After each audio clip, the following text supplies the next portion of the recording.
ರಾಷ್ಟ್ರ ರಾಜಕಾರಣದಲ್ಲಿ ಅತ್ಯಂತ ಮಹತ್ವದ ಬೆಳವಣಿಗೆಯೊಂದು ನಡೆಯುವಂತಹ ಸಾಧ್ಯತೆ ಅದರ ಎಲ್ಲ ಲಕ್ಷಣಗಳು ಕೂಡ ಕಾಣಿಸ್ತಾ ಇದೆ. ರಾಷ್ಟ್ರ ರಾಜಕಾರಣದಲ್ಲಿ ಮಹತ್ವದ ಬೆಳವಣಿಗೆ ಕಾಂಗ್ರೆಸ್ ಅನ್ನು ಅಧಿಕಾರದಿಂದ ಕೆಳಗಿಳಿಸಲು ಹೊಸ ಮೈತ್ರಿ ಆಗುವಂತಹ ಸಾಧ್ಯತೆ ಇದೆ.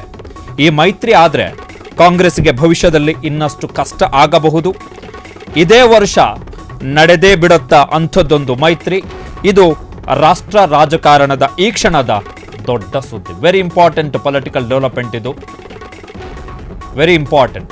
ಅದು ಕೂಡ ದಕ್ಷಿಣ ಭಾರತದ ರಾಜಕಾರಣಕ್ಕೆ ಸಂಬಂಧಪಟ್ಟ ಹಾಗೆ ಅತ್ಯಂತ ಮಹತ್ವದ ರಾಜಕೀಯ ಬೆಳವಣಿಗೆ, ಅತ್ಯಂತ ಮಹತ್ವದ ರಾಜಕೀಯ ಬೆಳವಣಿಗೆ. ಸೊ ಒಂದು ವೇಳೆ ಈ ಡೆವಲಪ್ಮೆಂಟ್ ಏನಾದರೂ ಆದರೆ ಆಗ ಕಾಂಗ್ರೆಸ್ಸಿಗೆ ಅತ್ಯಂತ ಕಷ್ಟದ ದಿನಗಳು ಆಗಿಬಿಡ್ತವೆ. ದಕ್ಷಿಣ ಭಾರತದ ಒಂದು ರಾಜ್ಯದಲ್ಲಿ ಕಾಂಗ್ರೆಸ್ ದೀರ್ಘಾವಧಿಗೆ ತನ್ನ ಅಧಿಕಾರವನ್ನು ಕಳೆದುಕೊಳ್ಳುವಂತಹ ಸಾಧ್ಯತೆ ಕೂಡ ಇದೆ. ದೀರ್ಘಾವಧಿಗೆ ಇಂಥದ್ದೊಂದು ಬೆಳವಣಿಗೆ ಆದರೆ ಕಾಂಗ್ರೆಸ್ಸನ್ನು ಅಧಿಕಾರದಿಂದ ಕೆಳಗಿಳಿಸುವ ಸಂಬಂಧ ಈ ಮೈತ್ರಿ ಆಗಬಹುದು ಎನ್ನುವಂತಹ ಸುಳಿವು ಅದರದ್ದೇ ಪಕ್ಷದ ನಾಯಕರೊಬ್ಬರಿಂದ ಸಿಗ್ತಾ ಇರುವಂಥದ್ದು. So very important political news ಇದು, ಈ ಕ್ಷಣದ ಅತ್ಯಂತ ದೊಡ್ಡ ಸುದ್ದಿ.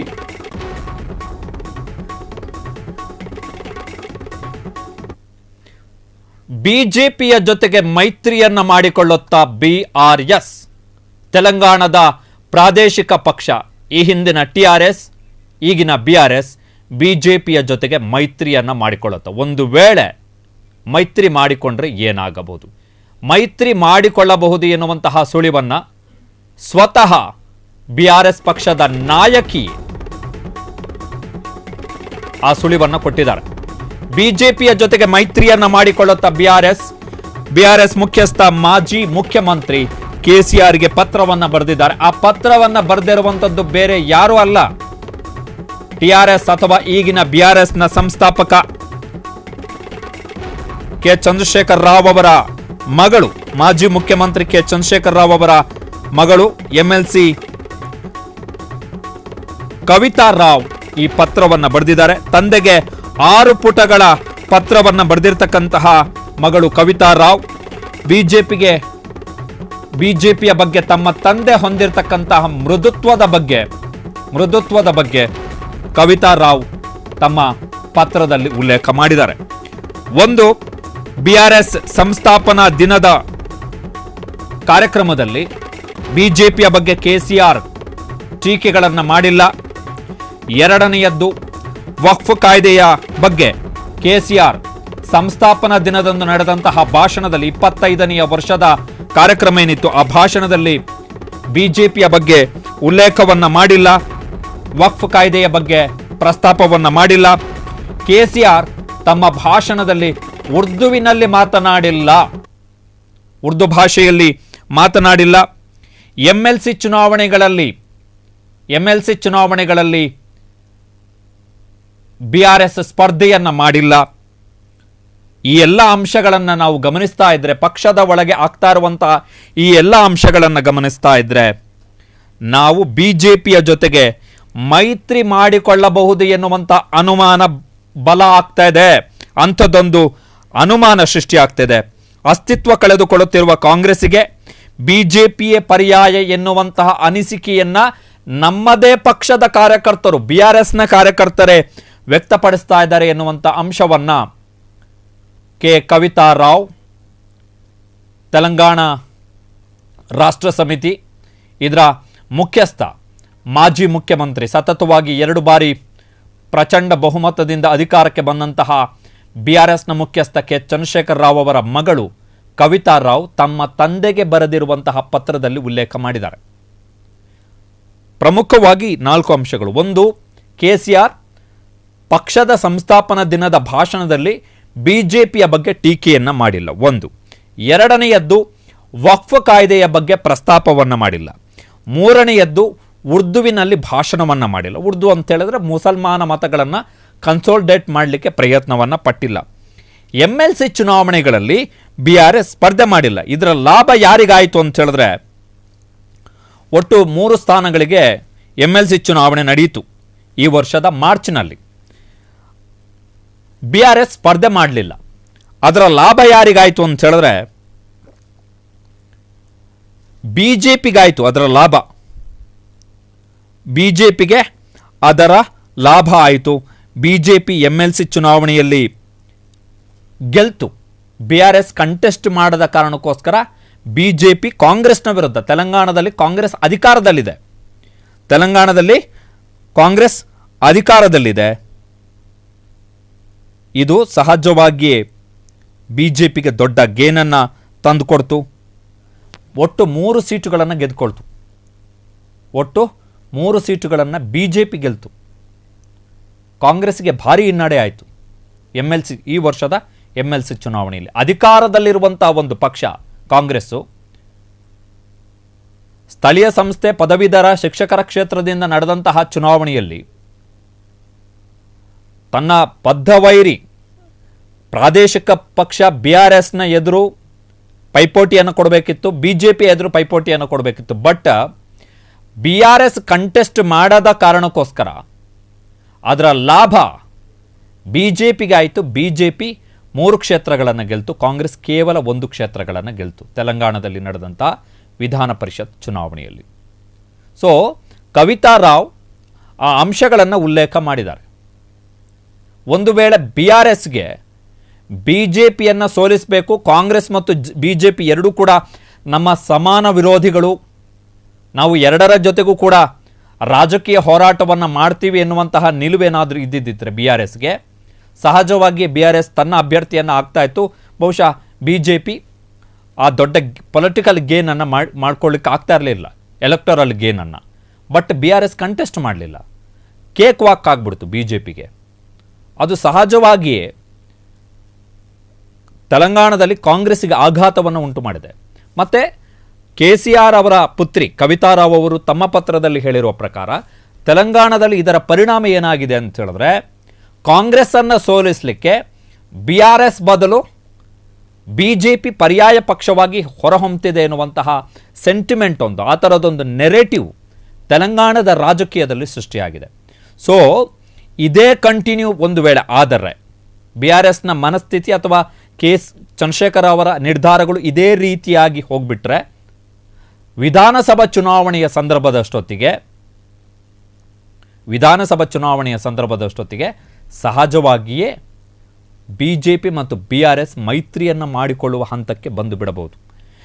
ಕವಿತಾ ರಾವ್ ಅವರ ಪ್ರಶ್ನೆ ಏನು ಅಂತ ಹೇಳಿದ್ರೆ, ದೆಹಲಿ ಅಬಕಾರಿ ಹಗರಣದಲ್ಲಿ ಕವಿತಾ ರಾವ್ ಅವರನ್ನು ಬಂಧನ ಮಾಡಲಾಗಿತ್ತು. ದೆಹಲಿ ಅಬಕಾರಿ ಹಗರಣದಲ್ಲಿ BJP ಅವರು ನನಗೆ ಚಿತ್ರಹಿಂಸೆ ಕೊಟ್ಟಿದ್ದಾರೆ, ಅದನ್ನು ಮರೆತು ಬಿಟ್ಟು ನಾವು ಅವ್ರ ಜೊತೆ ಹೇಗೆ ಮೈತ್ರಿಯನ್ನು ಮಾಡಿಕೊಳ್ಳುವಂಥದ್ದು ಎನ್ನುವಂತಹ ಪ್ರಶ್ನೆಯನ್ನು ತಮ್ಮ ತಂದೆಗೆ ಕೇಳಿದ್ದಾರೆ. ಅಂದರೆ ಚಂದ್ರಶೇಖರ್ ರಾವ್ ಅವರ ಕುಟುಂಬದ ಒಳಗಡೆಯೇ ಚಂದ್ರಶೇಖರ್ ರಾವ್ ಅವರ ಮಗ KTR ಮತ್ತು ಕವಿತಾ ರಾವ್ ಮಗಳು, ಇವರಿಬ್ಬರ ನಡುವೆ ರಾಜಕೀಯ ಸಂಘರ್ಷ ಶುರುವಾಗ್ತಿದೆ. ಕುಟುಂಬದ ಒಳಗಡೆ ಮಗಳು ಮತ್ತು ಮಗನ ಜೊತೆಗೆ ರಾಜಕೀಯ ಸಂಘರ್ಷ ಸೃಷ್ಟಿಯಾಗಿರುವಂಥದ್ದು. ಬಟ್ ಇದು ಬಿಗ್ ಪೊಲಿಟಿಕಲ್ ಡೆವಲಪ್ಮೆಂಟ್. 2023 ಅಕ್ಟೋಬರ್ 3ನೇ ತಾರೀಕು ಪ್ರಧಾನಮಂತ್ರಿ ನರೇಂದ್ರ ಮೋದಿ ಅವರು ತೆಲಂಗಾಣದಲ್ಲಿ ನಡೆದಂತಹ ಚುನಾವಣಾ ಭಾಷಣದಲ್ಲೇ ಹೇಳ್ತಾರೆ. ಏನು ಅಂತ ಹೇಳಿದ್ರೆ, ಚಂದ್ರಶೇಖರ್ ರಾವ್ ಅವರು NDA ಸೇರ್ಪಡೆ ಆಗಲಿಕ್ಕೆ ಕೇಳಿದ್ರು, ಅವರೇ ಬಯಸಿದ್ರು, ಆದರೆ ನಾನು ಒಪ್ಕೊಳ್ಳಿಲ್ಲ. NDA ಮೈತ್ರಿಕೂಟ ಅಥವಾ BJPಯ ಜೊತೆಗೆ ಮೈತ್ರಿಯನ್ನು ಮಾಡಿಕೊಳ್ಳುವುದಕ್ಕೆ ನಾನು ಒಪ್ಪಿಗೆಯನ್ನು ಕೊಡಲಿಲ್ಲ. ಕಾರಣ ಏನು ಅಂತ ಹೇಳಿದ್ರೆ, ತೆಲಂಗಾಣದ ಜನತೆಗೆ ನಾನು ವಂಚನೆ ಮಾಡುವಂಥದ್ದು, ಮೋಸ ಮಾಡಲಿಕ್ಕೆ ನನಗೆ ಇಷ್ಟ ಇರಲಿಲ್ಲ. ಹೀಗಾಗಿ ಚಂದ್ರಶೇಖರ್ ರಾವ್ ತಾವೇ ಬಂದು ಮೈತ್ರಿ ಮಾಡಿಕೊಳ್ಳೋಣ ಅಂಥೇಳಿ ಬೇಡಿಕೆಯನ್ನು ಇಟ್ಟಾಗಿಯೂ ಕೂಡ BJP ಅದಕ್ಕೆ ಒಪ್ಪಿಕೊಳ್ಳಲಿಲ್ಲ ಎನ್ನುವಂಥ ಹೇಳಿಕೆಯನ್ನು 2023 ಅಕ್ಟೋಬರ್ನಲ್ಲಿ ಪ್ರಧಾನಮಂತ್ರಿ ನರೇಂದ್ರ ಮೋದಿ ಅವರು ಕೊಟ್ಟಿದ್ದರು ತೆಲಂಗಾಣದಲ್ಲಿ ಚುನಾವಣಾ ಪ್ರಚಾರದ ಸಂದರ್ಭದಲ್ಲಿ. ಸೊ ಈಗ ಏನೆಲ್ಲ ಬದಲಾವಣೆಗಳಾಗಿದೆ ಎನ್ನುವಂಥದ್ದು.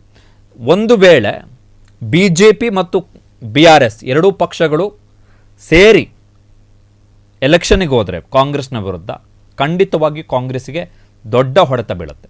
ಖಂಡಿತವಾಗಿಯೂ ಕಾಂಗ್ರೆಸ್ಸಿಗೆ ದೊಡ್ಡ ಹೊಡೆತ ಬೀಳುತ್ತೆ. ಕಾರಣ ಏನು ಅಂತ ಹೇಳಿದ್ರೆ, ವೋಟ್ ಡಿವೈಡ್ನ ಲಾಭವನ್ನು ಕಾಂಗ್ರೆಸ್ ಪಡ್ಕೊಂಡಿತ್ತು ತೆಲಂಗಾಣದಲ್ಲಿ. ಬಟ್ ಲಾಸ್ಟ್ ಅಸೆಂಬ್ಲಿ ಎಲೆಕ್ಷನ್ ಏನಿದೆ ಆ ಅಸೆಂಬ್ಲಿ ಎಲೆಕ್ಷನ್ನಲ್ಲಿ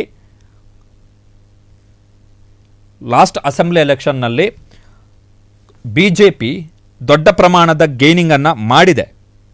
ಲಾಸ್ಟ್ ಅಸೆಂಬ್ಲಿ ಎಲೆಕ್ಷನ್ನಲ್ಲಿ ಕಾಂಗ್ರೆಸ್ 75 ಸೀಟನ್ನು ಗೆದ್ದಿತ್ತು, BRS 28 ಸೀಟನ್ನು ಗೆದ್ದಿತ್ತು, BJP 8 ಸೀಟನ್ನು ಗೆದ್ದಿತ್ತು, MIM 7 ಸೀಟನ್ನು ಗೆದ್ದಿತ್ತು.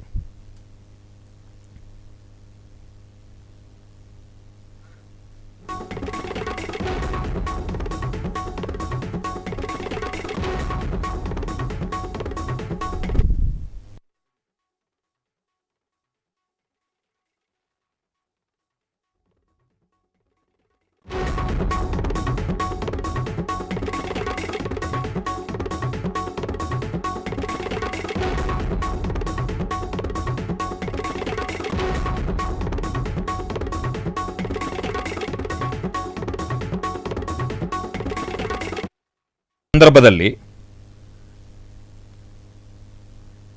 2023ರಲ್ಲಿ ನಡೆದಂತಹ ಚುನಾವಣೆಯ ಸಂದರ್ಭದಲ್ಲಿ ಕಾಂಗ್ರೆಸ್ 64 ಸೀಟುಗಳನ್ನು ಗೆದ್ದಿತ್ತು, 39.40 ಮತಗಳೊಂದಿಗೆ. BRS 49 ಸ್ಥಾನಗಳನ್ನು ಕಳೆದುಕೊಳ್ತು, 10.52% ವೋಟ್ ಡೌನ್ ಆಯಿತು. ಬಟ್ BJP ದೊಡ್ಡ ಪ್ರಮಾಣದಲ್ಲಿ ಗೇನಿಂಗನ್ನು ಮಾಡಿಕೊಳ್ತು, 8 ಸೀಟುಗಳನ್ನು ಗೆಲ್ತು. ಅಂದರೆ +7 ಸೀಟುಗಳಾದವು BJPಗೆ. ಜೊತೆಗೆ 6.92% ವೋಟ್ ಸ್ವಿಂಗ್ ಆಯಿತು. ಸೊ BJP ಗೇನಿಂಗನ್ನು ಮಾಡಿದೆ. ಇನ್ನು ಲೋಕಸಭಾ ಎಲೆಕ್ಷನ್ನಲ್ಲೂ ಕೂಡ BJP ಗೇನಿಂಗನ್ನು ಮಾಡಿದೆ. ತೆಲಂಗಾಣದಲ್ಲಿ ವಿಧಾನಸಭಾ ಚುನಾವಣೆಯಲ್ಲೂ ಕೂಡ BJP ಗೇನಿಂಗನ್ನು ಮಾಡಿದೆ. ಸೊ ಇನ್ ಕೇಸ್ ಎರಡೂ ಪಕ್ಷಗಳು ಜೊತೆಯಾಗಿ ಹೋದಂತಹ ಸಂದರ್ಭದಲ್ಲಿ ಈಗಿರ್ತಕ್ಕಂಥ ಆಡಳಿತ ವಿರೋಧಿ ಅಲೆಯ ಕಾರಣಕ್ಕೋಸ್ಕರ ಅದು ತೆಲಂಗಾಣದಲ್ಲಿ BJPಗೆ BRSಗೆ ಲಾಭವನ್ನು ತಂದುಕೊಡುತ್ತೆ, ಕಾಂಗ್ರೆಸ್ಗೆ ನಷ್ಟವನ್ನು ತಂದುಕೊಡುತ್ತೆ. ಕವಿತಾ ರಾವ್ ಅವರ ಈ ಪತ್ರದ ಬಳಿಕ ತೆಲಂಗಾಣದಲ್ಲಿ ಈಗ ಚರ್ಚೆ ಆಗ್ತಾ ಇರುವಂಥದ್ದು ಅದೇ, BRS ಮತ್ತು BJP ಮೈತ್ರಿಯನ್ನು ಮಾಡಿಕೊಳ್ಳುತ್ತೆ ಮುಂದಿನ ವಿಧಾನಸಭಾ ಚುನಾವಣೆಗೆ 2028ರಲ್ಲಿ ಎನ್ನುವಂತಹ ಮಾತು. ಜೊತೆಗೆ ಸ್ಥಳೀಯ ಸಂಸ್ಥೆಗಳ ಚುನಾವಣೆಯಲ್ಲಿ, ಜೊತೆಗೆ MLC ಎಲೆಕ್ಷನ್ನಲ್ಲೂ ಕೂಡ ಮೈತ್ರಿಯನ್ನು ಮಾಡಿಕೊಳ್ಳಬಹುದು ಎನ್ನುವಂಥ ಮಾಹಿತಿ ಈ ಪತ್ರದ ಮುಖಾಂತರ ಬಹಿರಂಗ ಆಗಿರುವಂಥದ್ದು. ವೆರಿ ಇಂಪಾರ್ಟೆಂಟ್ ಏನು ಅಂತ ಹೇಳಿದ್ರೆ, KCR ಕುಟುಂಬದ ಒಳಗಡೆ ಸಂಘರ್ಷ ಬಹಿರಂಗ ಆಗ್ತಾ ಇದೆ. KTR versus Kavita Rao. ಕವಿತಾ ರಾವ್ ಅಬಕಾರಿ ಹಗರಣದಲ್ಲಿ ಆರೋಪಿಯಾಗಿರುವಂಥವರು. ಅವರ ವಿರುದ್ಧ ತನಿಖೆ ನಡೀತಾ ಇದೆ, ED ತನಿಖೆ ನಡೀತಾ ಇದೆ, CBI ತನಿಖೆ ನಡೀತಾ ಇದೆ. ಅದನ್ನು ಮೆನ್ಷನ್ ಮಾಡಿದ್ದಾರೆ. So very big political development ಇದು ದಕ್ಷಿಣ ಭಾರತಕ್ಕೆ ಸಂಬಂಧಪಟ್ಟ ಹಾಗೆ. 8 ರಾಜ್ಯಸಭಾ ಸ್ಥಾನಗಳಿಗೆ ಇವತ್ತು ಚುನಾವಣಾ ಆಯೋಗ ಚುನಾವಣೆಯನ್ನು ಘೋಷಣೆ ಮಾಡಿದೆ. ಜೂನ್ 14ರಂದು ಖಾಲಿ ಆಗಲಿರುವಂತಹ 2 ರಾಜ್ಯಸಭಾ ಸ್ಥಾನಗಳು, ಜೊತೆಗೆ ಜುಲೈ 24ರಂದು ಖಾಲಿ ಆಗಲಿರುವಂತಹ 6 ರಾಜ್ಯಸಭಾ ಸ್ಥಾನಗಳಿಗೆ ಇವತ್ತು ಚುನಾವಣಾ ಆಯೋಗ ಚುನಾವಣೆಯನ್ನು ಘೋಷಣೆ ಮಾಡಿದೆ. ಅಸ್ಸಾಂನ 2 ಸ್ಥಾನಗಳಿಗೆ ಚುನಾವಣೆ ನಡೆಯಲಿದೆ. ಆ 2 ಸ್ಥಾನಗಳು ಮಿಷನ್ ರಂಜನ್ ದಾಸ್ ಮತ್ತು ಬೀರೇಂದ್ರ ಪ್ರಸಾದ್ ಬೈಸ್ಯಾ ಇವರಿಬ್ಬರ ಸದಸ್ಯತ್ವ ಅವಧಿ ಜೂನ್ 14ನೆಯ ತಾರೀಕು ಅಂತ್ಯ ಆಗುತ್ತೆ. ಇನ್ನು ತಮಿಳುನಾಡಿನ 6 ರಾಜ್ಯಸಭಾ ಸ್ಥಾನಗಳು, ಅವುಗಳಲ್ಲಿ doctor Anbumani Ramadoss, Thiru M Shanmugam, Thiru N Chandrasekaran, M Mohammed Abdullah, P Wilson ಮತ್ತು ತಿರು ವೈಕೋ ಇವರ ರಾಜ್ಯಸಭಾ ಅವಧಿ ಜುಲೈ 24ನೆಯ ತಾರೀಕು ಅಂತ್ಯ ಆಗುತ್ತೆ. ಸೊ ಆ ಹಿನ್ನೆಲೆಯಲ್ಲಿ ಜೂನ್ 19ನೆಯ ತಾರೀಕು ಅಸ್ಸಾಂ ಮತ್ತು ತಮಿಳುನಾಡಿನ ವಿಧಾನಸಭೆಯಿಂದ ಒಟ್ಟು 8 ಸ್ಥಾನಗಳಿಗೆ ಚುನಾವಣೆ ನಡೆಯಲಿದೆ. ಸೊ ಅವತ್ತೇ ಜೂನ್ 19ನೆಯ ತಾರೀಕಿನಂದೇ ಫಲಿತಾಂಶ ಪ್ರಕಟ ಆಗುತ್ತೆ. ರಾಜ್ಯಸಭಾ ಚುನಾವಣೆಯಲ್ಲಿ ವಿಧಾನಸಭೆಯಿಂದ ನಡೆಯುವಂಥ ಚುನಾವಣೆ ಆಗಿರೋದರಿಂದ ಶಾಸಕರು ಮತದಾನ ಮಾಡುವಂಥ ಹಕ್ಕನ್ನು ಹೊಂದಿರ್ತಾರೆ. ಇಂಡೈರೆಕ್ಟ್ ಎಲೆಕ್ಷನ್, ಪರೋಕ್ಷ ಮತದಾನ ಆಗಿರೋದ್ರಿಂದಾಗಿ. ಸೊ ಇಂಡೈರೆಕ್ಟ್ ಎಲೆಕ್ಷನ್ನು ಜೂನ್ 19ನೆಯ ತಾರೀಕು ನಡೆಯುತ್ತೆ ರಾಜ್ಯಸಭೆಗೆ. ಅವತ್ತೇ ಫಲಿತಾಂಶ ಕೂಡ ಪ್ರಕಟ ಆಗುತ್ತೆ. ತಮಿಳುನಾಡಿನಲ್ಲಿ ಸದ್ಯದ ರಾಜಕೀಯ ಸನ್ನಿವೇಶದಲ್ಲಿ DMK ಮೈತ್ರಿಕೂಟ ಎಲ್ಲ ಸ್ಥಾನಗಳನ್ನು ಗೆದ್ದುಕೊಳ್ಳಲಿಕ್ಕೆ ಅವಕಾಶಗಳಿದೆ. ಅಸ್ಸಾಂನಲ್ಲಿ ಸದ್ಯದ ರಾಜಕೀಯ ಸನ್ನಿವೇಶದಲ್ಲಿ 2 ಸ್ಥಾನಗಳನ್ನು ಕೂಡ BJP ಗೆದ್ದುಕೊಳ್ಳುತ್ತೆ. ಸೊ ವೆರಿ ಇಂಪಾರ್ಟೆಂಟ್ ಎಲೆಕ್ಷನ್ ಇದು. ತಮಿಳುನಾಡಿನಲ್ಲಿ ವಿಧಾನಸಭಾ ಚುನಾವಣೆಗೂ ಮುಂಚೆ ನಡೀತಿರುವಂತಹ ಚುನಾವಣೆ, ರಾಜ್ಯಸಭೆಗೆ 6 ಸ್ಥಾನಗಳಿಗೆ ಚುನಾವಣೆ ನಡೀತಾ ಇದೆ. ಸೊ ರಾಜ್ಯಸಭೆಯಲ್ಲಿ ಇಂಡಿಯಾ ಮೈತ್ರಿಕೂಟದ ಸಂಸದರ ಸಂಖ್ಯೆ ಜಾಸ್ತಿ ಆಗುತ್ತೆ. DMK ಮೈತ್ರಿಕೂಟಕ್ಕೆ ಅಪ್ಪರ್ ಹ್ಯಾಂಡ್ ಇರೋದರಿಂದ ತಮಿಳುನಾಡು ವಿಧಾನಸಭೆಯಲ್ಲಿ.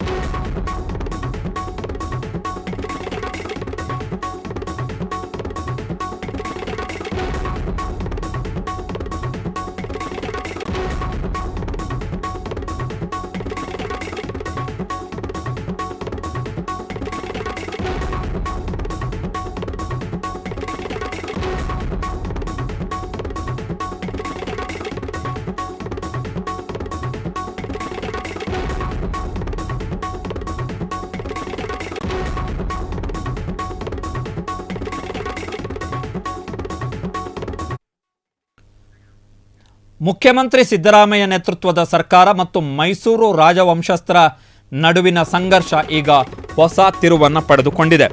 ಮೈಸೂರು ರಾಜವಂಶಸ್ಥರಿಗೆ ಪರಿಹಾರ ಸಂಬಂಧ ಸುಪ್ರೀಂ ಕೋರ್ಟ್ ನೀಡಿದ್ದಂತಹ ತೀರ್ಪನ್ನು ಪ್ರಶ್ನಿಸಿ ಕರ್ನಾಟಕ ಸರ್ಕಾರ ಸುಪ್ರೀಂ ಕೋರ್ಟ್ಗೆ ಮೇಲ್ಮನವಿಯನ್ನು ಸಲ್ಲಿಸಿದೆ.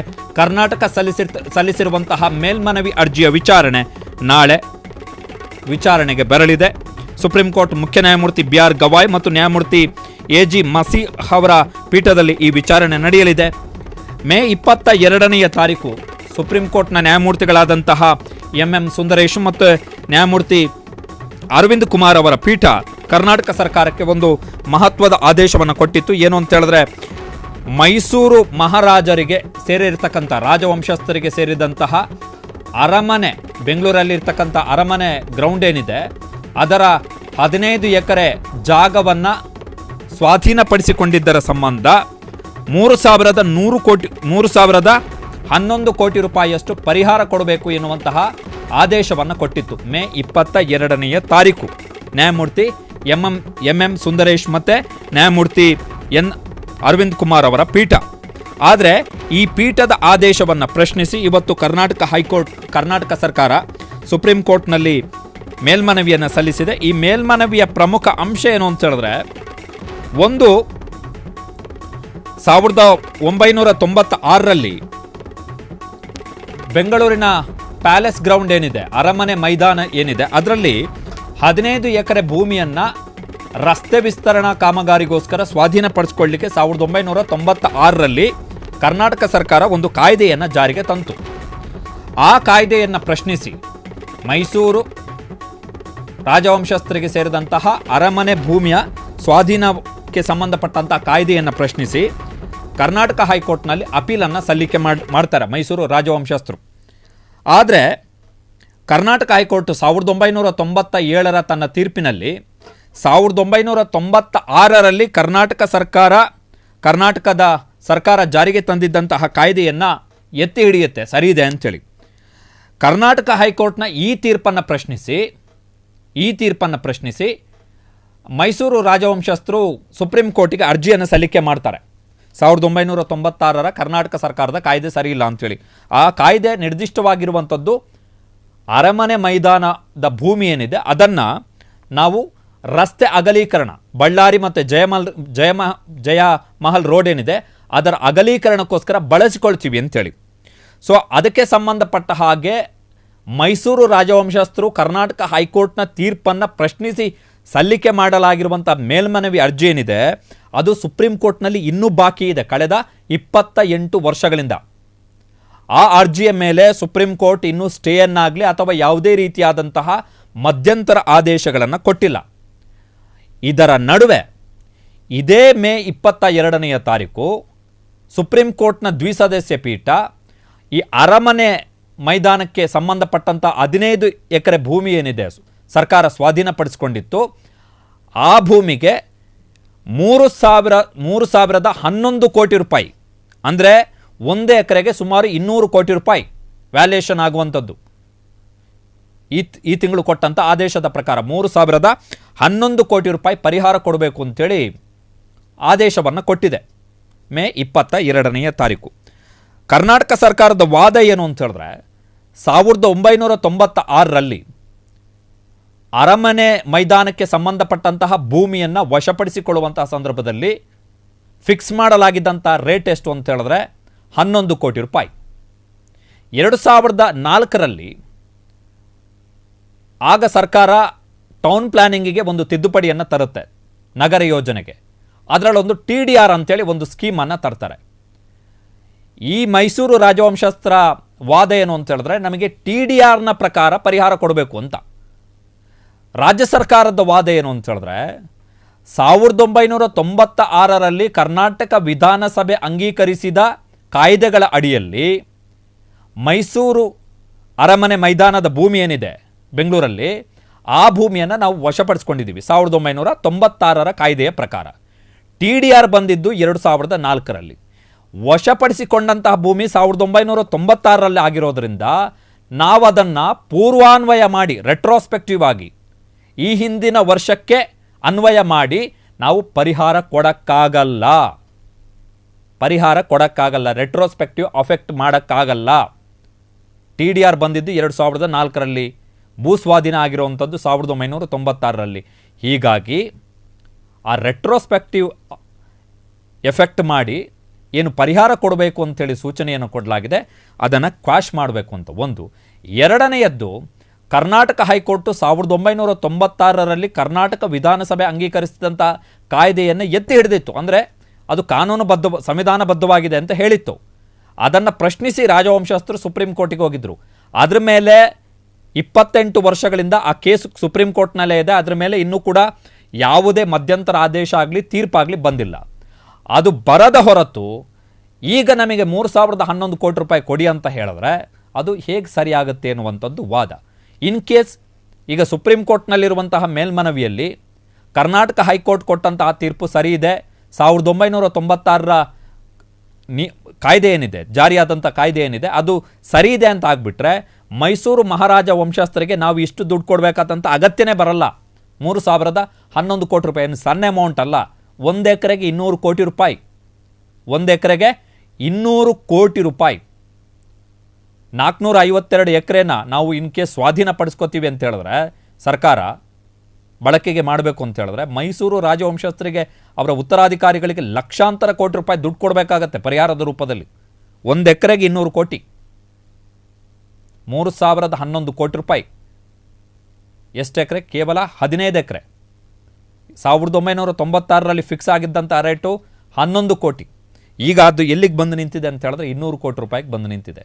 ಸೊ ಕರ್ನಾಟಕ ಸರ್ಕಾರದ ವಾದ ಏನು ಅಂತ ಹೇಳಿದ್ರೆ ಫಸ್ಟ್ 1996ರ ಕಾಯ್ದೆಯ ಬಗ್ಗೆ ಆಗಿರ್ತಕ್ಕಂಥ ಮೇಲ್ಮನವಿ ಏನಿದೆ ಅದರ ಮೇಲೆ ವಿಚಾರಣೆ ಮುಗಿಸಿ ಅದರ ಮೇಲೆ ತೀರ್ಪನ್ನು ಕೊಟ್ಟಾದ ಬಳಿಕ ಈ TDR ರೈಟ್ಸ್ ಮೇಲೆ ನೀವು ಆದೇಶವನ್ನು ಮಾಡಬೇಕು, ಅಲ್ಲಿಯವರೆಗೆ ಇದಕ್ಕೆ ಸ್ಟೇ ಕೊಡಬೇಕು ಅಂತೇಳಿ. ಬಟ್ ಇಲ್ಲಿ ಸುಪ್ರೀಂ ಕೋರ್ಟ್ ಇವತ್ತು ಏನು ಪ್ರಶ್ನೆಯನ್ನು ಕೇಳಿತು ಅಂತ ಹೇಳಿದ್ರೆ ಮೇ 22ನೇ ತಾರೀಕು ತೀರ್ಪನ್ನು ಕೊಟ್ಟಂಥದ್ದು ದ್ವಿಸದಸ್ಯ ಪೀಠ. ಅದೇ ದ್ವಿಸದಸ್ಯ ಪೀಠದ ತೀರ್ಪಿಗೆ ನಾವು ದ್ವಿಸದಸ್ಯ ಪೀಠದವರು ಹೇಗೆ ಮೇಲ್ಮನವಿ ಅರ್ಜಿಯನ್ನು ವಿಚಾರಣೆ ಮಾಡೋಕ್ಕಾಗುತ್ತೆ ಎನ್ನುವಂತಹ ಪ್ರಶ್ನೆಯನ್ನು ಕೂಡ ಕೇಳಿದೆ. ನಾಳೆ ವಿಚಾರಣೆಗೆ ಬರುತ್ತೆ. ಕಂಟೆಂಪ್ಟ್ ಆಫ್ ಕೋರ್ಟ್ ಬಂತು ಕರ್ನಾಟಕ ಸರ್ಕಾರದ ವಿರುದ್ಧ ಇದೇ ವರ್ಷ. ಆ ಸಂದರ್ಭದಲ್ಲಿ ಮುಖ್ಯಮಂತ್ರಿ ಸಿದ್ದರಾಮಯ್ಯನವರ ಸರ್ಕಾರ ಒಂದು ಸುಗ್ರೀವಾಜ್ಞೆಯನ್ನು ಜಾರಿಗೆ ತಂತು. ಏನು ಅಂತ ಹೇಳಿದ್ರೆ, ಜೊತೆಗೆ ಅದಾದ ಬಳಿಕ ಅದನ್ನು ಕಾಯ್ದೆಯಾಗಿ ಜಾರಿಗೊಳಿಸಲಾಯಿತು. ಏನು ಅಂತ ಹೇಳಿದ್ರೆ, ನಾವು ಈ 15 ಎಕರೆ ಭೂಮಿ ಏನಿದೆ ಇದನ್ನು ಬಳಕೆ ಮಾಡಬಹುದಾ ಅಥವಾ ಬೇಡವಾ ಎನ್ನುವಂಥ ಅಧಿಕಾರವನ್ನು ನಮ್ಮ ಬಳಿ ನಾವು ಇಟ್ಕೊಂಡಿದ್ದೀವಿ ಅಂಥೇಳಿ ಒಂದು ಕಾಯ್ದೆಯನ್ನು ಕೂಡ ಜಾರಿಗೆ ತಂದಿದ್ದಾರೆ. ಸೊ ಇದು ಮೈಸೂರು ರಾಜವಂಶಸ್ಥರು ಮತ್ತು ಕರ್ನಾಟಕ ಸರ್ಕಾರದ ನಡುವೆ ನಡೀತಾ ಇರುವಂತಹ ಹಗ್ಗ ಜಗ್ಗಾಟ. ಬಟ್ ದುಡ್ಡು ಯಾರ್ದು ಅಂತ ಹೇಳಿದ್ರೆ ನಮ್ಮದೇ. 1 ಎಕರೆಗೆ 200 ಕೋಟಿ ರೂಪಾಯಿ, 3,011 ಕೋಟಿ ರೂಪಾಯಿ ಪರಿಹಾರ ಕೊಡಲಿಕ್ಕೆ ಹೇಳಿದ್ದಾರೆ ಸುಪ್ರೀಂ ಕೋರ್ಟ್ನವರು. 15 ಎಕರೆ ಬಳ್ಳಾರಿ ರಸ್ತೆ ಮತ್ತು ಜಯಮಹಲ್ ರಸ್ತೆಯ ಅಗಲೀಕರಣಕ್ಕೆ ಸಂಬಂಧಪಟ್ಟ ಹಾಗೆ. ಸೊ ಬಿಗ್ ಫೈಟ್ ಇದು ದೊಡ್ಡ ಪ್ರಮಾಣದ ಸಂಘರ್ಷ ಮೈಸೂರು ರಾಜವಂಶಸ್ಥರು ಮತ್ತು ರಾಜ್ಯ ಸರ್ಕಾರದ ನಡುವೆ. ದುಡ್ಡು ನಮ್ಮದು. ಈಗ ಸಿದ್ದರಾಮಯ್ಯನವರ ಸರ್ಕಾರ ಪರಿಹಾರ ಸುಪ್ರೀಂ ಕೋರ್ಟ್ನ ಆದೇಶವನ್ನು ಪಾಲಿಸಿ ದುಡ್ಡನ್ನು ಕೊಟ್ಟರೂ ಕೂಡ 3,011 ಕೋಟಿ ರೂಪಾಯಿ ದುಡ್ಡು ಯಾರ್ದು ಅಂತ ಹೇಳಿದ್ರೆ ನಮ್ಮದು. ಎಷ್ಟು ಕೊಡ್ತಾ ಇದ್ದೀವಿ ಅಲ್ಲಿಗೆ? ಒಂದು ಎಕರೆಗೆ 200 ಕೋಟಿ ರೂಪಾಯಿ ಕೊಟ್ಟಂಗೆ ಆಗುತ್ತೆ. ಕಲಬುರಗಿ ಜಿಲ್ಲಾಧಿಕಾರಿಯ ಬಗ್ಗೆ ನಿಂದನಾತ್ಮಕ ಮಾತುಗಳನ್ನು ಆಡಿದಂತಹ ಕರ್ನಾಟಕ ಬಿಜೆಪಿಯ MLC ಎನ್ ರವಿಕುಮಾರ್ ಅವರು ಕ್ಷಮೆಯನ್ನು ಕೇಳಿದ್ದಾರೆ. ಬಿಜೆಪಿಯವರ ಹಣೆಬರ ಇದು ಅಂತ ಅನಿಸುತ್ತೆ ನನಗೆ. ಕಲಬುರಗಿ ಜಿಲ್ಲಾಧಿಕಾರಿ ಬಗ್ಗೆ ಅವಹೇಳನ ಕ್ಷಮೆಯಾಚಿಸಿದಂತಹ ಬಿಜೆಪಿಯ ವಿಧಾನ ಪರಿಷತ್ ಸದಸ್ಯ ಎನ್ ರವಿಕುಮಾರ್, ಕಲಬುರಗಿ ಜಿಲ್ಲಾಧಿಕಾರಿ ಪಾಕಿಸ್ತಾನದಿಂದ ಬಂದಿರಬೇಕು, ಆಕೆ ಪಾಕಿಸ್ತಾನದಿಂದ ಬಂದಿದ್ದಾರೋ ಅಥವಾ IAS ಅಧಿಕಾರಿಯೋ, ನಿಮ್ಮ ಚಪ್ಪಾಳೆಯನ್ನು ಗಮನಿಸಿದ್ರೆ ಆಕೆ ಪಾಕಿಸ್ತಾನದಿಂದಲೇ ಬಂದಿರಬೇಕು ಅಂಥೇಳಿ ಕಲಬುರಗಿ ಚಲೋ ವೇಳೆ ಬಿಜೆಪಿಯ MLC ಎನ್ ರವಿಕುಮಾರ್ ಸ್ಟೇಟ್ಮೆಂಟನ್ನು ಕೊಟ್ಟಿದ್ರು. ಕಲಬುರಗಿ ಚಲೋ ಮಾಡಿದ್ದು ಯಾಕೆ ಅಂತ ಹೇಳಿದ್ರೆ, ಛಲವಾದಿ ನಾರಾಯಣಸ್ವಾಮಿ ಬಿಜೆಪಿಯ MLC ಜೊತೆಗೆ ವಿಧಾನ ಪರಿಷತ್ನಲ್ಲಿ ಬಿಜೆಪಿಯ ವಿರೋಧ ಪಕ್ಷದ ನಾಯಕ ವಿಧಾನ ಪರಿಷತ್ನಲ್ಲಿ, ಇವರು ಸಚಿವ ಪ್ರಿಯಾಂಕ್ ಖರ್ಗೆ ಬಗ್ಗೆ ನಾಯಿ ಎನ್ನುವಂತಹ ಪದಬಳಕೆಯನ್ನು ಮಾಡಿದರು. ನಾಯಿ ಎನ್ನುವಂತಹ ಪದಬಳಕೆಯನ್ನು ಮಾಡಿದ ಬಳಿಕ ಪ್ರಿಯಾಂಕ್ ಖರ್ಗೆ ಅವರ ಬೆಂಬಲಿಗರು ಛಲವಾದಿ ನಾರಾಯಣಸ್ವಾಮಿ ಅವರಿಗೆ ಚಿತ್ತಾಪುರದಲ್ಲಿ ಮುತ್ತಿಗೆ ಹಾಕಿದ್ರು, ಅವರನ್ನು ತಡೆ ಹಿಡಿದ್ರು. ಅದಾದ ಬಳಿಕ ಛಲವಾದಿ ನಾರಾಯಣಸ್ವಾಮಿ ಅವರು ನಾನು ಪ್ರಿಯಾಂಕ ಖರ್ಗೆ ಅವರ ಬಗ್ಗೆ ಆಡಿದಂತಹ ಮಾತನ್ನು, ಆ ಪರ್ಟಿಕ್ಯುಲರ್ ಪದ ಏನಿದೆ ನಾಯಿ, ಆ ಪದವನ್ನು ವಿಡ್ರಾ ಮಾಡ್ತಾ ಇದ್ದೀನಿ, ನನ್ನ ಉದ್ದೇಶ ನಿಂದನೆ ಮಾಡುವಂಥದ್ದಿರಲಿಲ್ಲ ಅಂಥೇಳಿ ಅವರಲ್ಲಿಗೆ ವಿಡ್ರಾ ಮಾಡಿದ್ರು ಸ್ಟೇಟ್ಮೆಂಟು ಛಲವಾದಿ ನಾರಾಯಣಸ್ವಾಮಿ. ಛಲವಾದಿ ನಾರಾಯಣಸ್ವಾಮಿ ಅವರಿಗೆ ದಿಗ್ಬಂಧನ ಹಾಕಲಾಯಿತು ಅಂಥೇಳಿ ಆರೋಪಿಸಿ ಬಿಜೆಪಿಯವರು ಕಲಬುರಗಿಯಲ್ಲಿ ಕಲಬುರಗಿ ಚಲೋ ಮಾಡಿದ್ರು. ಆ ಕಲಬುರಗಿ ಚಲೋದಲ್ಲಿ ಎನ್ ರವಿಕುಮಾರ್ ಆಡಿರ್ತಕ್ಕಂತಹ ಮಾತು, ಅದು ಕೂಡ ಜಿಲ್ಲಾಧಿಕಾರಿಯ ಬಗ್ಗೆ. ಯಾಕೆ ಪಾಕಿಸ್ತಾನ ಅಂಥೇಳಿ, ಪಾಕಿಸ್ತಾನದಿಂದ ಬಂದಿರಬಹುದು ಅಂಥೇಳಿ ಬಿಜೆಪಿಯ MLCಗೆ ಯಾಕೆ ಅಂಥದ್ದೊಂದು ತೀರಾ ವಿಚಿತ್ರವಾದಂತಹ ಥಾಟ್ ಯಾಕೆ ಬಂತು ಅಂತ ಹೇಳಿದ್ರೆ, ಕಲಬುರಗಿ ಜಿಲ್ಲಾಧಿಕಾರಿಯ ಹೆಸರು ಫೌಜಿಯಾ ತರನುಮ್. ಸೊ ಆಕೆ ಮುಸ್ಲಿಂ. ಆ ಅಧಿಕಾರಿ IAS ಅದಕ್ಕೆ ಜಿಲ್ಲಾಧಿಕಾರಿ ಯಾರಿದ್ದಾರೆ ಅವರು ಮುಸ್ಲಿಂ. ಸೊ ವಿಧಾನ ಪರಿಷತ್ ಸದಸ್ಯ, ಬಿಜೆಪಿಯ ವಿಧಾನ ಪರಿಷತ್ ಸದಸ್ಯ, ಆಕೆ ಮುಸ್ಲಿಂ ಆದ ಕಾರಣಕ್ಕೋಸ್ಕರ ಸಾರ್ವಜನಿಕ ಭಾಷಣದಲ್ಲಿ ಭಾಷಣ ಮಾಡುವಾಗ ಆಕೆ ಪಾಕಿಸ್ತಾನದವಳು ಅಂಥೇಳಿ ಟೀಕೆಯನ್ನು ಮಾಡಿದ್ರು. ಆ ಬೈಟನ್ನು ಒಂದ್ಸಲ ಕೇಳ್ಕೊಂಡು ಬರೋಣ.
ಸೊ ಎನ್ ರವಿಕುಮಾರ್ ಅವರು ಈಗ ಒಂದು ಸ್ಟೇಟ್ಮೆಂಟನ್ನು ಇಶ್ಯೂ ಮಾಡಿದ್ದಾರೆ. ಏನು ಅಂತ ಹೇಳಿದ್ರೆ, ನಾನು ಬಾಯಿ ತಪ್ಪಿ ಆ ಪದವನ್ನು ಬಳಕೆ ಮಾಡಿದೆ, ಆ ರೀತಿ ಸ್ಟೇಟ್ಮೆಂಟನ್ನು ಕೊಟ್ಟಿದ್ದೀನಿ. ನನ್ನ ಹೇಳಿಕೆಯನ್ನು, ನನ್ನ ಮಾತನ್ನು ನಾನು ವಿಡ್ರಾ ಮಾಡ್ತಾ ಇದ್ದೀನಿ, ಹಿಂಪಡಿತಾ ಇದ್ದೀನಿ.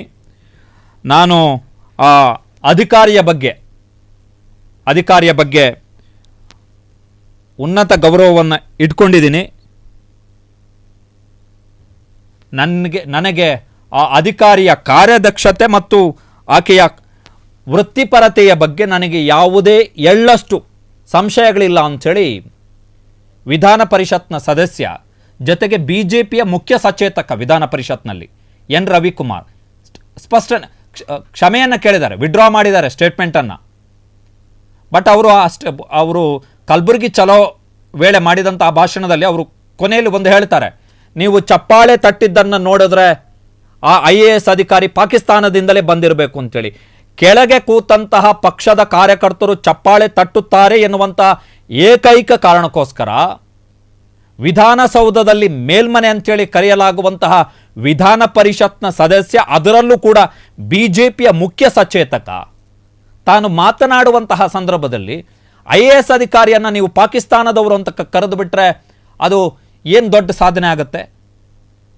ಪ್ರಜ್ಞೆ ಇಲ್ವಾ? ವಿಧಾನ ಪರಿಷತ್ನ ಸದಸ್ಯರು ಮೇಲ್ಮನೆ, ಹಿರಿಯರ ಮನೆ, ಬುದ್ಧಿವಂತರ ಮನೆ, ಮೇಧಾವಿಗಳ ಸದನ ಅದು.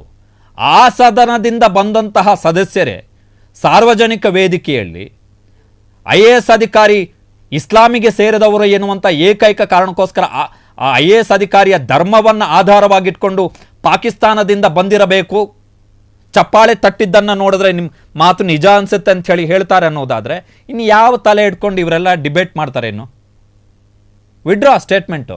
ಇದು ಸೆಕೆಂಡ್ ಇನ್ಸಿಡೆಂಟು ಕಲಬುರಗಿಗೆ ಸಂಬಂಧಪಟ್ಟ ಹಾಗೆ. ಫಸ್ಟ್ ಛಲವಾದಿ ನಾರಾಯಣ ಸ್ವಾಮಿ, ಈಗ ಎನ್ ರವಿಕುಮಾರ್, ಇಬ್ಬರು ಕೂಡ ವಿಧಾನ ಪರಿಷತ್ನ ಸದಸ್ಯರು. ಒಬ್ಬರು ವಿಧಾನ ಪರಿಷತ್ನಲ್ಲಿ ವಿರೋಧ ಪಕ್ಷದ ನಾಯಕ, ಮತ್ತೊಬ್ಬರು ಮುಖ್ಯ ಸಚೇತಕ, BJPಯ ಮುಖ್ಯ ಸಚೇತಕ.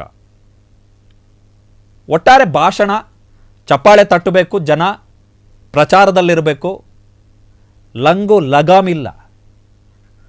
ಮುಖ್ಯಮಂತ್ರಿ ಸಿದ್ದರಾಮಯ್ಯನವರ ನೇತೃತ್ವದಲ್ಲಿ ಇವತ್ತು ಕೋವಿಡ್ಗೆ ಸಂಬಂಧಪಟ್ಟಂತಹ ಸಭೆ ನಡೆಯಿತು. ಆ ಸಭೆಯಲ್ಲಿ ಆರೋಗ್ಯ ಸಚಿವ ದಿನೇಶ್ ಗುಂಡೂರಾವ್ ಮತ್ತು ವೈದ್ಯಕೀಯ ಶಿಕ್ಷಣ ಸಚಿವ ಶರಣ್ ಪ್ರಕಾಶ್ ಪಾಟೀಲ್ ಅವರು ಕೂಡ ಪಾಲ್ಗೊಂಡಿದ್ದರು. ಈ ಸಭೆಯಲ್ಲಿ ತೆಗೆದುಕೊಂಡಂತಹ ಕೆಲವೊಂದಿಷ್ಟು ನಿರ್ಧಾರಗಳನ್ನು ನಾವೀಗ ನಿಮ್ಮ ಮುಂದೆ ಇಡ್ತಿದ್ದೀವಿ. ಒಂದು, ಮುಂದಿನ ದಿನಗಳಲ್ಲಿ ಅವಶ್ಯಕತೆ ಕಂಡು ಬಂದರೆ ವಿಮಾನ ನಿಲ್ದಾಣಗಳಲ್ಲಿ, ಏರ್ಪೋರ್ಟ್ಗಳಲ್ಲಿ ಹೊರಗಡೆಯಿಂದ ಬರುವ ಪ್ರಯಾಣಿಕರಿಗೆ ತಪಾಸಣಾ ಘಟಕಗಳನ್ನು ಪ್ರಾರಂಭ ಮಾಡಬೇಕು ಅಂತೇಳಿ ಮುಖ್ಯಮಂತ್ರಿಗಳು ಸೂಚನೆಯನ್ನು ಕೊಟ್ಟಿದ್ದಾರೆ. So in case Covid cases ಜಾಸ್ತಿ ಆಗ್ತಾ ಹೋದರೆ ಏರ್ಪೋರ್ಟ್ಗಳಲ್ಲಿ ಕೋವಿಡ್ ಟೆಸ್ಟನ್ನು ಸರ್ಕಾರ ಕಡ್ಡಾಯಗೊಳಿಸುವಂತಹ ಸಾಧ್ಯತೆ ನಿಚ್ಚಳವಾಗ್ತಾ ಇದೆ. ಮುಖ್ಯಮಂತ್ರಿಗಳ ಸೂಚನೆಯನ್ನು ಗಮನಿಸ್ತಾ ಇದ್ರೆ ಆರೋಗ್ಯ ಇಲಾಖೆಯ ಸಿಬ್ಬಂದಿ ರಜಾ ಹಾಕಿ ತೆರಳದೆ ಕೇಂದ್ರ ಸ್ಥಾನದಲ್ಲಿಯೇ ಇದ್ದು ಕಾರ್ಯನಿರ್ವಹಣೆ ಮಾಡಬೇಕು ಅಂತೇಳಿ ಸೂಚನೆಯನ್ನು ಕೊಡಲಾಗಿದೆ. ಸೊ ಆರೋಗ್ಯ ಸಿಬ್ಬಂದಿಯ ರಜೆ ಕೂಡ ರದ್ದಾಗಿದೆ. ರೂಪಾಂತರ ಕೊರೋನಾ ವೈರಾಣು ಅಥವಾ ಕೋವಿಡ್ J1 ತಳಿ ಏನಿದೆ, ಇದಕ್ಕೆ ಸಂಬಂಧಪಟ್ಟ ಹಾಗೆ ವ್ಯಾಕ್ಸಿನ್ಗಳನ್ನು ಸಿದ್ಧಪಡಿಸಿಕೊಳ್ಬೇಕು ಅಂತೇಳಿ ಮುಖ್ಯಮಂತ್ರಿಗಳು ಸೂಚನೆಯನ್ನು ಕೊಟ್ಟಿದ್ದಾರೆ. ಸಾರ್ವಜನಿಕರಿಗೆ ಅನುಕೂಲವಾಗುವ ರೀತಿಯಲ್ಲಿ ಕೊರೋನಾ ಸಹಾಯವಾಣಿಯನ್ನು ಕೂಡ ಪ್ರಾರಂಭ ಮಾಡಬೇಕು ಅಂತೇಳಿ ಮುಖ್ಯಮಂತ್ರಿಗಳು ಸೂಚನೆಯನ್ನು ಕೊಟ್ಟಿದ್ದಾರೆ. ಸಾರ್ವಜನಿಕರಿಗೆ ಯಾವುದೇ ತೊಂದರೆ ಆಗದಂತೆ ಎಂಥದ್ದೇ ಪರಿಸ್ಥಿತಿಯನ್ನು ಎದುರಿಸಲು ಆಸ್ಪತ್ರೆಗಳಲ್ಲಿ ಹಾಸಿಗೆ, ಆಕ್ಸಿಜನ್ ಮತ್ತು ವೆಂಟಿಲೇಟರ್ ಸೇರಿದಂತೆ ಮೂಲಭೂತ ಸೌಕರ್ಯಗಳು ಕಡ್ಡಾಯವಾಗಿರುವಂತೆ ನೋಡಿಕೊಳ್ಳಬೇಕು ಅಂತೇಳಿ ಎರಡೂ ಇಲಾಖೆಗಳು, ಆರೋಗ್ಯ ಇಲಾಖೆ ಮತ್ತು ವೈದ್ಯಕೀಯ ಶಿಕ್ಷಣ ಇಲಾಖೆಗೆ ಮುಖ್ಯಮಂತ್ರಿಗಳು ಸೂಚನೆಯನ್ನು ಕೊಟ್ಟಿದ್ದಾರೆ. ಮಕ್ಕಳಿಗೆ ಜ್ವರ, ಕೆಮ್ಮು ಮುಂತಾದ ಲಕ್ಷಣಗಳು ಕಂಡುಬಂದರೆ ಶಾಲೆಗಳಿಗೆ ಕಳುಹಿಸದಂತೆ ಸೂಚನೆಯನ್ನು ಕೊಡಲಾಗಿದೆ. ಇನ್ ಕೇಸ್ ಮಕ್ಕಳಲ್ಲಿ ಶೀತ, ಕೆಮ್ಮು ಅಂತ ಏನಾದರೂ ಇದ್ದರೆ ಆ ಮಕ್ಕಳನ್ನು ಶಾಲೆಗಳಿಗೆ ಅಥವಾ ಕಾಲೇಜುಗಳಿಗೆ ಕಳುಹಿಸಕೂಡದು ಅಂತೇಳಿ ಮುಖ್ಯಮಂತ್ರಿಗಳು ಸೂಚನೆಯನ್ನು ಕೊಟ್ಟಿದ್ದಾರೆ.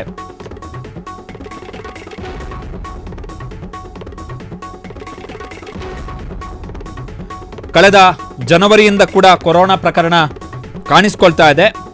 ಮೇ ತಿಂಗಳ 4ನೇ ವಾರಕ್ಕೆ, ಅಂದರೆ 4ನೇ ವಾರಕ್ಕೆ 62 ಪ್ರಕರಣಗಳು ವರದಿಯಾಗಿವೆ. ಆದರೆ ಗಂಭೀರ ಎನ್ನುವಂತಹ ಪ್ರಕರಣಗಳ ಸಂಖ್ಯೆ 1 ಮಾತ್ರ ಇದೆ ಎನ್ನುವಂತಹ ಅಂಶವನ್ನು ಕೂಡ ಮುಖ್ಯಮಂತ್ರಿಗಳು ತಮ್ಮ ಪ್ರೆಸ್ ರಿಲೀಸ್ನಲ್ಲಿ ಹೇಳಿರುವಂಥದ್ದು. ಶೀತ, ನೆಗಡಿ, ಜ್ವರ ಇರುವ ಮಕ್ಕಳನ್ನು ಪೋಷಕರು ಶಾಲೆಗೆ ಕಳುಹಿಸುವಂಥದ್ದು ಬೇಡ ಎನ್ನುವಂತಹ ಸಲಹೆಯನ್ನು ಕೂಡ ಕೊಡಲಾಗಿದೆ. ಜೊತೆಗೆ ಇನ್ ಕೇಸ್ ಶೀತ, ನೆಗಡಿ, ಕೆಮ್ಮು ಇರತಕ್ಕಂತಹ ಮಕ್ಕಳು ಶಾಲೆಗೆ ಏನಾದರೂ ಬಂದರೆ ಅವರನ್ನು ಮತ್ತೆ ಮನೆಗೆ ವಾಪಸ್ ಕಳುಹಿಸಬೇಕು ಅಂತೇಳಿ ಸೂಚನೆಯನ್ನು ಕೊಡಲಾಗಿದೆ. ಶೀತ, ಕೆಮ್ಮು ನೆಗಡಿ ಇರ್ತಕ್ಕಂಥ ಮಕ್ಕಳು ಶಾಲೆಗೆ ಬಂದರೆ ಅವರನ್ನು ವಾಪಸ್ ಮನೆಗೆ ಕಳುಹಿಸಲಿಕ್ಕೆ ಸೂಚನೆಯನ್ನು ಕೊಡಲಾಗಿದೆ. ಪ್ರತಿ ವಾರ ಅಥವಾ ಅಗತ್ಯ ಬಿದ್ದರೆ 3 ದಿನಕ್ಕೊಮ್ಮೆ ಪರಿಸ್ಥಿತಿಯ ಮೇಲೆ ನಿಗಾ ವಹಿಸುವಂತೆ ಸೂಚನೆಯನ್ನು ಕೊಡಲಾಗಿದೆ. ಗರ್ಭಿಣಿಯರಲ್ಲಿ ಆರೋಗ್ಯ ಸಮಸ್ಯೆ ಕಂಡುಬಂದರೆ ಅವರನ್ನು ಒಂದು ಆಸ್ಪತ್ರೆಯಿಂದ ಮತ್ತೊಂದು ಆಸ್ಪತ್ರೆಗೆ ವರ್ಗಾವಣೆ ಮಾಡುವುದನ್ನು ನಿಲ್ಲಿಸಿ ಎಲ್ಲ ಆಸ್ಪತ್ರೆಗಳಲ್ಲೂ ಅಗತ್ಯ ವ್ಯವಸ್ಥೆ ಮಾಡಬೇಕು ಎನ್ನುವಂತಹ ಸೂಚನೆಯನ್ನು ಕೊಡಲಾಗಿದೆ. ಒಂದು ಆಸ್ಪತ್ರೆಯಿಂದ ಇನ್ನೊಂದು ಆಸ್ಪತ್ರೆಗೆ ಶಿಫ್ಟ್ ಮಾಡಕೂಡದು. ಗರ್ಭಿಣಿಯರಲ್ಲಿ ಆರೋಗ್ಯ ಸಮಸ್ಯೆ ಕಂಡುಬಂದರೆ ಅವರನ್ನು ಒಂದು ಆಸ್ಪತ್ರೆಯಿಂದ ಮತ್ತೊಂದು ಆಸ್ಪತ್ರೆಗೆ ವರ್ಗಾಯಿಸುವುದನ್ನು ನಿಲ್ಲಿಸಿ ಎಲ್ಲ ಆಸ್ಪತ್ರೆಗಳಲ್ಲೂ ಅಗತ್ಯ ವ್ಯವಸ್ಥೆ ಮಾಡಿಕೊಂಡಿರಬೇಕು ಎನ್ನುವಂತಹ ಸೂಚನೆಯನ್ನು ಕೊಡಲಾಗಿದೆ. ವಯಸ್ಸಾದವರು, ಗರ್ಭಿಣಿಯರು, ಹೃದಯ ಸಂಬಂಧಿ, ಶ್ವಾಸಕೋಶ ಸಮಸ್ಯೆ ಇರುವಂಥವರು ಮುನ್ನೆಚ್ಚರಿಕೆಯಾಗಿ ಮಾಸ್ಕ್ಗಳನ್ನು ಧರಿಸಬೇಕು ಎನ್ನುವಂತಹ ಸೂಚನೆಯನ್ನು ಕೂಡ ಕೊಡಲಾಗಿದೆ. ಸದ್ಯಕ್ಕೆ ಆತಂಕ ಪಡುವ ಅಗತ್ಯ ಇಲ್ಲ. ಆದರೂ ಕೂಡ ವೆಂಟಿಲೇಟರ್, ಆಕ್ಸಿಜನ್ ಮತ್ತು ಔಷಧ ಸೇರಿ ಎಲ್ಲ ಅಗತ್ಯ ಸಿದ್ಧತೆಗೆ ಸೂಚನೆಯನ್ನು ಕೊಡಲಾಗಿದೆ. ಸೊ ಮುಖ್ಯಮಂತ್ರಿಗಳ ನೇತೃತ್ವದಲ್ಲಿ ನಡೆದಂತಹ ಸಭೆಯ ಪ್ರಮುಖ ಅಂಶಗಳಿದು. ಶೀತ, ನೆಗಡಿ, ಕೆಮ್ಮು ಇರ್ತಕ್ಕಂಥ ಮಕ್ಕಳು ಶಾಲೆಗೆ ಹೋಗುವಂತಿಲ್ಲ. ಇನ್ ಕೇಸ್ ಶಾಲೆಗೆ ಬಂದರೆ ಅವರನ್ನು ವಾಪಸ್ ಕಳುಹಿಸಬೇಕು. ಗರ್ಭಿಣಿಯರನ್ನು ಅಥವಾ ಬಾಣಂತಿಯರನ್ನು ಒಂದು ಆಸ್ಪತ್ರೆಯಿಂದ ಇನ್ನೊಂದು ಆಸ್ಪತ್ರೆಗೆ ಶಿಫ್ಟ್ ಮಾಡಬಾರ್ದು ಎನ್ನುವಂಥ ಸೂಚನೆಯನ್ನು ಕೊಡಲಾಗಿದೆ. ಮುಖ್ಯಮಂತ್ರಿಗಳ ಸಭೆಯಲ್ಲಿ ನಡೆದಂತಹ ತೀರ್ಮಾನದ ಪ್ರಕಾರ ಏರ್ಪೋರ್ಟ್ಗಳಲ್ಲಿ ಅಗತ್ಯ ಬಿದ್ದರೆ ಹೊರಗಡೆಯಿಂದ ಬರ್ತಕ್ಕಂಥ ಪ್ರಯಾಣಿಕರನ್ನು ಕಡ್ಡಾಯವಾಗಿ ಕೋವಿಡ್ ಟೆಸ್ಟಿಗೆ ಒಳಪಡಿಸಬೇಕು ಎನ್ನುವಂಥ ಸೂಚನೆಯನ್ನು ಕೂಡ ಕೊಡಲಾಗಿದೆ. ಇದು ಮುಖ್ಯಮಂತ್ರಿಗಳ ನೇತೃತ್ವದಲ್ಲಿ ನಡೆದಂತಹ ಕೋವಿಡ್ ಸಭೆಯ ಪ್ರಮುಖ ನಿರ್ಧಾರಗಳು. ಕ್ಷಣ ಕ್ಷಣದ ಸುದ್ದಿಗಳಿಗಾಗಿ ಫ್ರೀಡಂ ಟಿವಿ ಸಬ್ಸ್ಕ್ರೈಬ್ ಮಾಡಿ, ಲೈಕ್ ಮಾಡಿ ಹಾಗೂ ಫಾಲೋ ಮಾಡಿ. ಹೊಸ ಸುದ್ದಿಗಳ ನೋಟಿಫಿಕೇಶನ್ಗಾಗಿ ಬೆಲ್ ಐಕಾನ್ ಮೇಲೆ ಕ್ಲಿಕ್ ಮಾಡಿ.